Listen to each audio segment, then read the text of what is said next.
Hello दोस्तों, आप देख रहे हैं एक्सीलेंट स्टडी पॉइंट। आज हम लोग पढ़ेंगे क्लास 10th का चैप्टर नंबर 2 बीस के दांत। ये कहानी है जो लिखा गया है नलिन विलोचन शर्मा के द्वारा। ठीक है, तो यदि आपको वीडियो पसंद आए तो वीडियो को लाइक करिएगा और चैनल को सब्सक्राइब भी करिएगा। ठीक, तो चलिए सबसे पहले करेंगे हम लेखक परिचय। और लेखक परिचय में है क्या, मैंने बोर्ड पर पहले लिख दिया है, ठीक, जिससे सवाल बनते हैं। ठीक, अगर आपको वीडियो पसंद आता है तो वीडियो को लाइक जरूर करिएगा और अपने दोस्तों के पास शेयर जरूर करिएगा। ठीक है, चलिए शुरू करते हैं हम। चैप्टर का नाम है बीस के दांत और ये क्या है, कहानी है। और पूछा जाए कि बीस के दांत क्या है, तो बताइए क्या है, कहानी है। ठीक, और इसके लेखक हैं नलिन विलोचन शर्मा और इनका जन्म हुआ था 18 फरवरी 1916 को। ठीक है, और कहाँ हुआ था, पटना में हुआ था। पटना में कहाँ, बदरघाट पर हुआ था। ठीक है, और इनके पिता का नाम था पंडित राम अवतार शर्मा और माता का नाम रत्नावती शर्मा। ठीक है, और इनकी शिक्षा हुई थी पटना कॉलेजिएट स्कूल से। इनकी जो माध्यमिक शिक्षा थी, प्राइमरी शिक्षा, ये यहीं से हुई थी, प्राथमिक शिक्षा।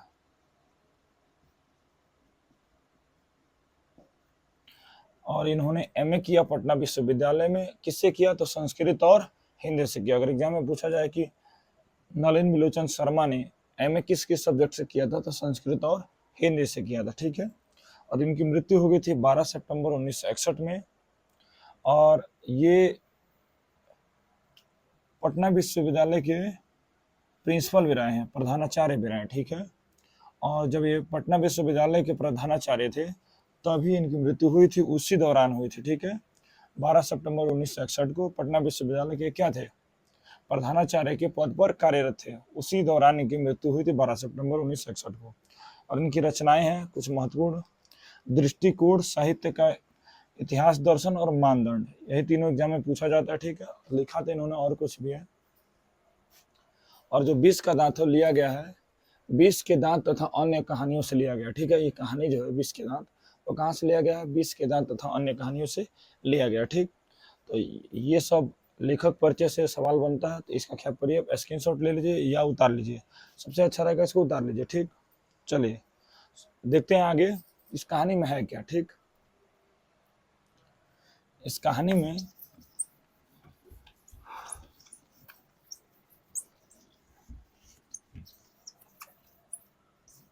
देखिए,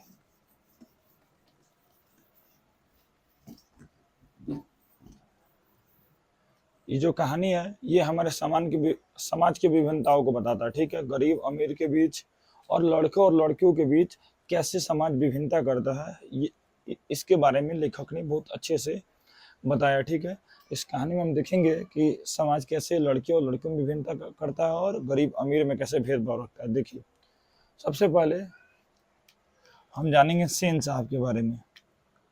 इसमें एक सेन साहब है, अगर सेन साहब हैं तो सेन साहिबा भी होगी।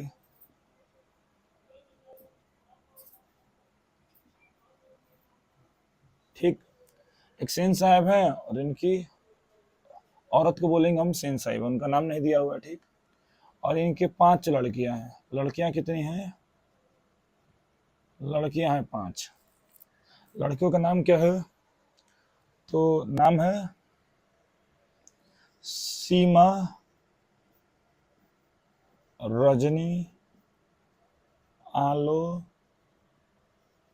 शेफाली और आरती। 5 लड़कियां टोटल इनकी, और एक लड़का है, उसका नाम है खोखा, या इसी को बोलते हैं कासू।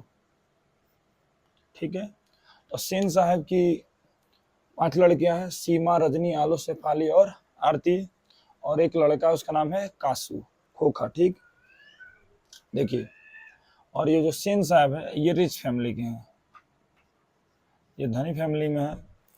और इनके पास एक गाड़ी भी है, कार भी है, इनके पास एक कार भी है। और कार कैसी है, काली रंग की है, काली कार है इनके पास। और जिसका प्राइस है, मूल्य है 7500 रुपये। और उनको अपने गाड़ी पर क्या है, नाज है, बहुत ज्यादा नाज। चलिए तो इनके बारे में ये रहा, देखिए समझिए एक बार और फिर से।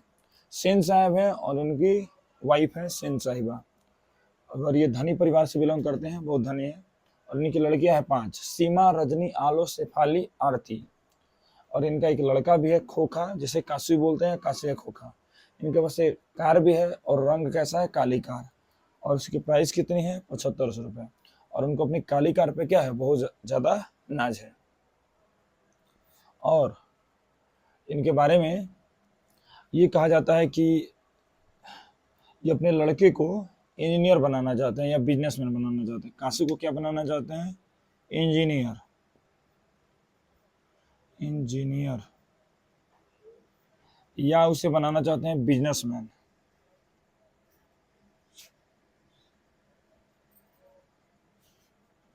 उसे खोखा को क्या बनाना चाहते हैं, इंजीनियर या बिजनेसमैन, क्योंकि उन्हें बचपन से ही उसमें इंजीनियर का गुण दिखाई देता है।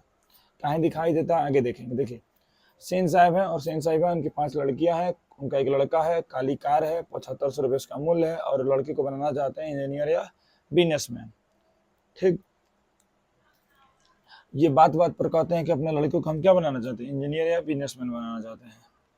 एक और परिवार है, गिरधर लाल का परिवार, गिरधर लाल, ठीक है। और इनकी वाइफ भी है, पत्नी भी है, लेकिन पत्नी का नाम नहीं दिया है। और इनका एक ही बच्चा है, उसका नाम है मदन।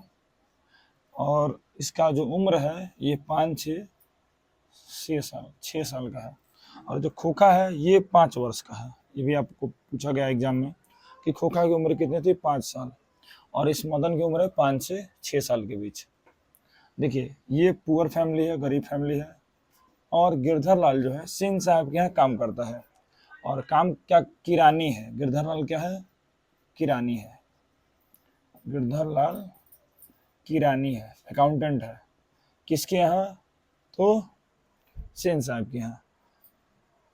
तो जब किरानी है गिरधर लाल, तो सेन साहब ने उसे अपने ही घर में कुछ दूरी पर एक घर दे रखा है, ठीक। और वहीं पे गिरधर लाल रहते हैं और इनका पूरा फैमिली इन्हीं का रहता है। और ये गिरधर लाल इन्हीं के यहाँ क्या करता है, किरानी का काम करता है। अब क्या होता है कि इनके पास एक गाड़ी रहती है, काली कार। और मदन इसको क्या करता है, टच करता है। जैसे टच करता है, ड्राइवर उस मदन को धक्का दे देता है, ठीक। मदन को धक्का देता है तो क्या करता है, मदन उस ड्राइवर को मारने जाता है। तब तक हो हल्ला होता है, बहुत ज्यादा हल्ला होता है। तो एक तरफ से सेन साहब पहुंचते हैं और एक तरफ से मदन की माँ पहुंचती है। तो मदन को देखती है कि चोट लगा है, ठेवने से खून, घुटने से खून निकल रहा है। और सेन साहब भी पहुंच जाते हैं। तो पूछते हैं क्या हुआ, तो ड्राइवर बताता है कि मालिक देखिए कि मदन है, गाड़ी को क्या कर रहा है, गाड़ी पर स्क्रैचेस लगा रहा है, दाग धब्बे लगा रहा है। तो मैंने इसलिए इसको क्या कर दिया, धक्का दे दिया।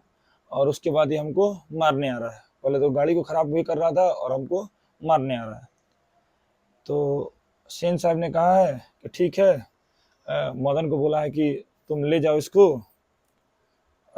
और आगे से ऐसी गलती ना कर पाए। मदन की माँ से बोला है, मतलब गिरधर लाल की पत्नी से बोला है कि मदन की मम्मी तुम मदन को ले जाओ, लेकिन देखना आगे से ऐसी गलती ना कर पाए, नहीं तो खैर नहीं।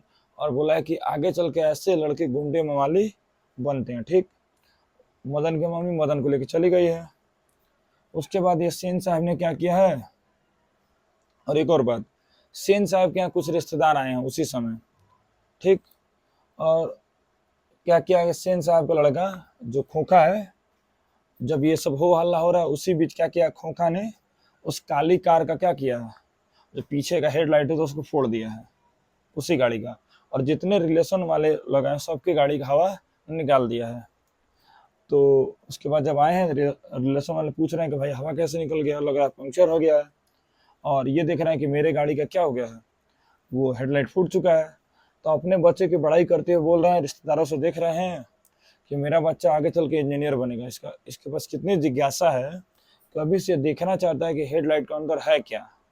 और आपके टायर का हवा भी इसलिए निकाल दिया है कि जानना चाहता है इसके अंदर क्या है। और वहीं देखिए यहाँ पे कितने विभिन्नता को दिखाया गया है कि गरीब घर का लड़का जब गाड़ी को छूता है तो उसको मार पड़ी है और डांट भी सुनना पड़ा है। और वहीं अपना बच्चा जब गाड़ी का हवा निकाल दिया, हेडलाइट फोड़ दिया, तब भी सेन साहब उसकी बड़ाई कर रहे हैं कि आगे चलकर क्या बनेगा, ये इंजीनियर बनेगा, क्योंकि उसके अंदर इंजीनियर का गुण दिखाई दे रहा है।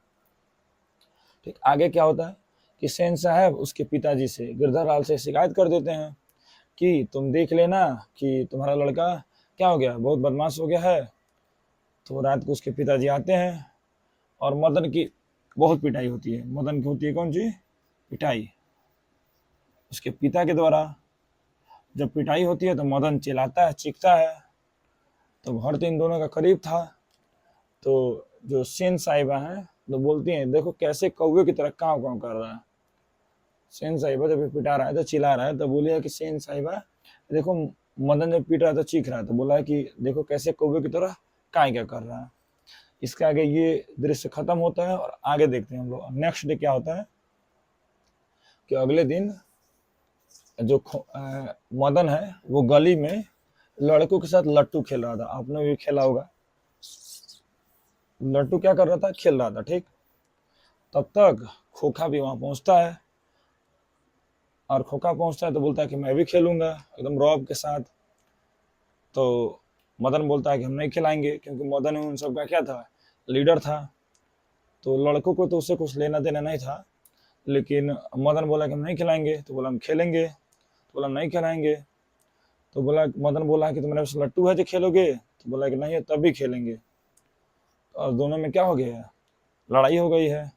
और पहले हाथ किसने उठाया था, खोखा ने उठाया है। उसी बीच मदन ने मारा है 2 फाइट और उसके 2 दांत टूट गए हैं।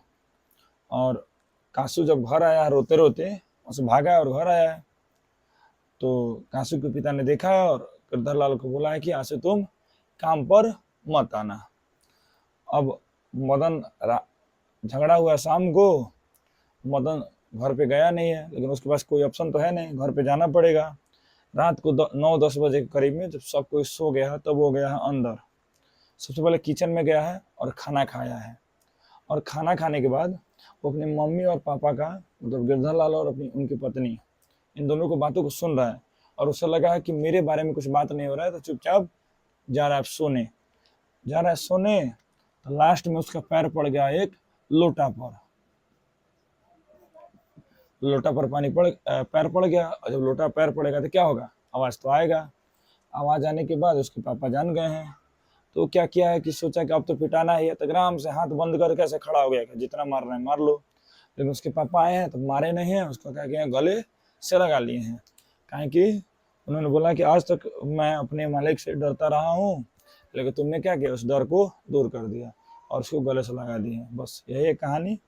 तो आपको समझ में आया होगा। ठीक, चलिए मिलते हैं नेक्स्ट वीडियो में। धन्यवाद।